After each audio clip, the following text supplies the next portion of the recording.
साक्षी बेनीपुरी, जो एक राजस्थानी विधवा ईश्वरी की भूमिका निभाती है, द ग्रेट इंडियन मर्डर में रातों रात सनसनी बन गई।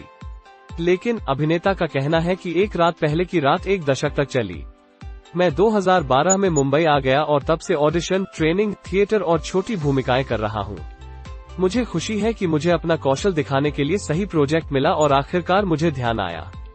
ऑडिशनिंग और संघर्ष निस्संदेह जारी रहेगा, लेकिन अब लोग जानते हैं कि मैं बैंक योग्य हूं, युवा अभिनेता कहते हैं। बेनीपुरी हीरोइन, सेक्शन 375 और एके वर्सेस एके जैसी फिल्मों में नजर आ चुकी हैं। मैंने हाल ही में एक प्रोजेक्ट साइन किया है जिसके बारे में मैं अभी ज्यादा खुलासा नहीं कर सकता। OTT सीरीज के दूसरे सीजन की भी योजना है, इसलिए चीजें अच्छी चल रही हैं। उनकी अगली फिल्म दिल्ली क्राइम 2 है। मैंने अपनी स्कूली शिक्षा लोरेटो कॉन्वेंट, लखनऊ से की और फिर national institute of fashion and technology, Delhi में प्रवेश लिया, वह याद करती हैं। इसलिए मैं स्टाइल में आ गया, कुछ पैसे कमाए और मुंबई आ गया। मैंने पागलों की तरह ऑडिशन दिया लेकिन मुझे कोई नहीं मिला, इसलिए मुझे एहसास हुआ कि मुझे सीखना चाहिए। बेनीपुरी जल्द ही एक अभिनय स्कूल में शामिल हो गयी, जहां वो अपने गुरु सौरभ सचदेवा से मिली। यह सबसे अच्छी बात थी जो हुआ। उसने मेरा कवच तोड़ दिया। फैशन शैली प्रदर्शित करने, अच्छी मुद्रा बनाए रखने और भावनाओं को छिपाने के बारे में है। लेकिन एक अभिनेता के रूप में यह एक अलग मंजिल थी।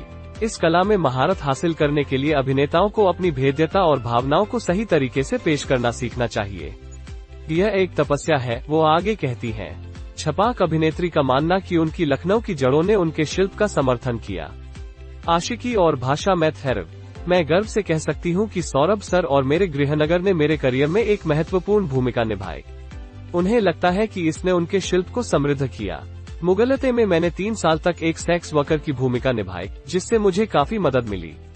बेनीपुर शो में डीप नेक पहनने और बोल्ड सीन करने के अपने डर को याद करती हैं। मैं पहले तो झिझक रहा था, जैसा कि मेरे माता पिता और बच्चे देखेंगे।